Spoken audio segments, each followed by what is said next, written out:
Viewers, welcome to my channel Vagdevi's art. ఈరోజు ఈ వీడియోలో ఏకాదశి వ్రత విశిష్టత గురించి తెలుసుకుందాం. అదేవిధంగా రావి చెట్టు చుట్టూ ప్రదక్షిణలు చేస్తే శని భగవానుడు శాంతిస్తాడా, అలాగే చిన్నపిల్లలకు శని దోషాలు వర్తించవా అన్న విషయం గురించి తెలుసుకుందాం. ముందుగా ఏకాదశి వ్రత మహత్మ్యం గురించి తెలుసుకుందాం. ఒకానొక రోజు యుధిష్ఠిరుడు అంటే ధర్మరాజు శ్రీకృష్ణ పరమాత్ముని అడుగుతాడు, కలియుగంలో దేని ద్వారా మోక్షాన్ని పొందవచ్చు త్వరగా అని చెప్పేసి.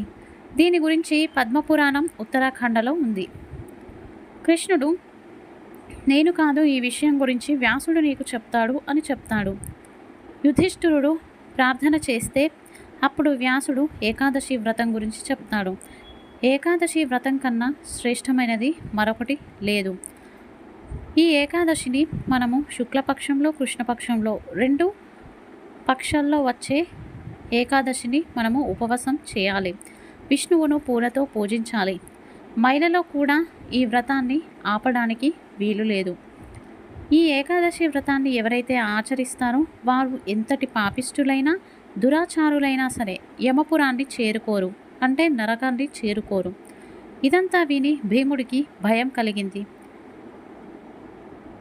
ఈ వ్రతాన్ని మా అన్నయ్యలు అమ్మ చేస్తారు అని చెప్పేసి చెప్తాడు. ఎందుకంటే భీముడి పేరే వృకోదరుడు. వృకోదర అంటే జఠరాగ్ని ఎక్కువగా కలిగినవాడు. బండలు తిన్నా కూడా కరిగించుకునే శక్తి అతనిలో ఉంటుంది. ఈ ఉపవాసం నేను ఉండలేను అని చెప్పేసి అంటాడు. అప్పుడు వ్యాసుడు, ఇలా నువ్వు ఉండని పక్షాన నరకం తథ్యం అని అంటాడు. అది విని భీముడికి భయం వేసి ఇంకొక మార్గాన్ని సూచించమని అడుగుతాడు.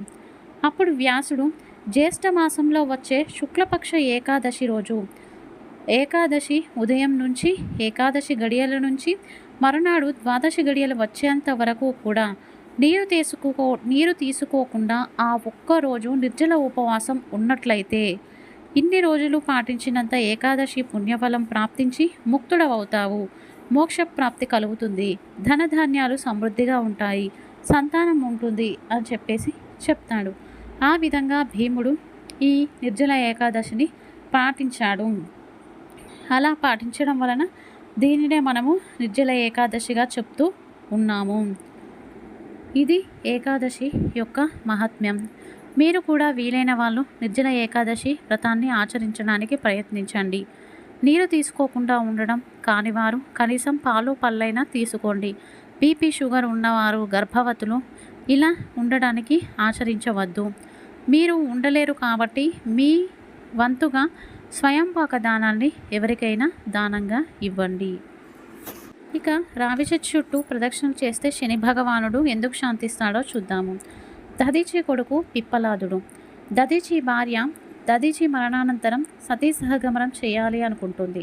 అప్పుడు ఆకాశవాణి గర్భవతులు సతీ సహగమనం చేయడానికి వీలు లేదు అని చెప్పేసి చెప్తుంది. అప్పుడు దధీచి భార్య ఆ శిశువు బయటకు వచ్చే విధంగా చేసి, శిశువు చంద్రుడి అంశంతో పుట్టింది కారణంగా రావి చెట్టు కింద ఆ శిశువును ఉంచి, ఈ రావి చెట్టు నిన్ను పోషిస్తుంది అని శిశువును అభిమంత్రిస్తుంది. ఎందుకంటే ఆమె మహాసాత్వి తపశ్శక్తి కలిగినది. ఇక ఈ చెట్టుకే మనము పిప్పల వృక్షం అని కూడా అంటాము రావి చెట్టును. ఎందుకంటే జీవరాశులన్నింటినీ పోషిస్తుంది, అంటే ఆక్సిజన్ ఎక్కువగా ఉంటుంది కాబట్టి. పిప్పలాదుడు ఆ చెట్టు కిందే పెరిగి పెద్దవుతాడు. ఇక తన తండ్రి మృతికి కారణం దేవతలే అని తెలుసుకొని కోపోద్రిక్తుడవుతాడు. ఆ తర్వాత ఇదంతా కూడా శని మహాదేవుని వల్ల జరిగిందని శనిపై కోపం తెచ్చుకొని బ్రహ్మ కోసం తపస్సు చేసి బ్రహ్మశక్తిని శనిపై ప్రయోగిస్తాడు. ఇక శని పాదాలు తగి శని మూర్ఛపోతాడు. లోకంలోని దేవతలందరూ కూడా ఇలా చేస్తే లోకం అల్లకల్లోలం అవుతుంది, నువ్వు గొప్పవాడివి, తపోశక్తి కలవాడివి, నువ్వు ఇలా చేయడం తగునా అని అనగానే ఆ పిప్పలాదుడు బ్రహ్మశక్తిని వెనక్కి తీసుకుంటాడు. అప్పుడు దేవతలందరూ నువ్వు శని స్తోత్రం చెయ్యమని అంటారు. అప్పుడు పిప్పలాదుడు శని స్తోత్రాన్ని చేస్తాడు. ఇక ఎవరైతే శనివారం రావి చెట్టుకు పూజించి ప్రదర్శన చేస్తారో, అక్కడే ఉండి పిప్పలాద స్తోత్రం చదువుతారో వారికి శని బాధలు ఉండవు. ఎవరికైతే స్త్రీలు ఉన్నారో, హార్మోన్ ఇంబ్యాలెన్స్తో బాధపడుతున్నారో, సూర్యాస్తమయానికి ముందే రావి చెట్టు చుట్టూ 108 ప్రదర్శనలు చేసినట్లయితే ఆ ఇబ్బందులన్నీ తొలగిపోతాయి. ఇక చిన్నపిల్లలకు శని ఉండడా బాధలు ఉండవా అంటే 16 సంవత్సరాల లోపు పిల్లలకు శని బాధించకుండా పిప్పలాదుడు ఒక శాసనాన్ని చేస్తాడు. ఎందుకంటే తాను చిన్నప్పటి నుంచి కష్టాలు అనుభవించే పెరిగాడు కావున 16 సంవత్సరాలలోపు పిల్లలకు శని బాధలు ఉండవు. అలా ఎవరినైనా శని బాధించినట్లయితే వెంటనే శని భస్మం అయిపోతాడు అని చెప్పేసి ఉంది. అయితే శని ప్రభావం మొత్తానికే ఉండదా అంటే ఎక్కువ ప్రభావం ఉండదు, కానీ కొంత ప్రభావం ఉంటుంది. పిల్లలకు మాటలు సరిగ్గా రాకపోవడం, ఎక్కువ ఏడవడం లాంటివి చేస్తూ ఉంటారు. ఇలా ఉన్నప్పుడు ఆంజనేయ స్వామికి 108 తమలపాకులతో పూజ చేసినట్లయితే పిల్లలు ఈ ఇబ్బంది నుంచి బయటపడవచ్చు. ఇది ఈరోజు video. Thank you for watching.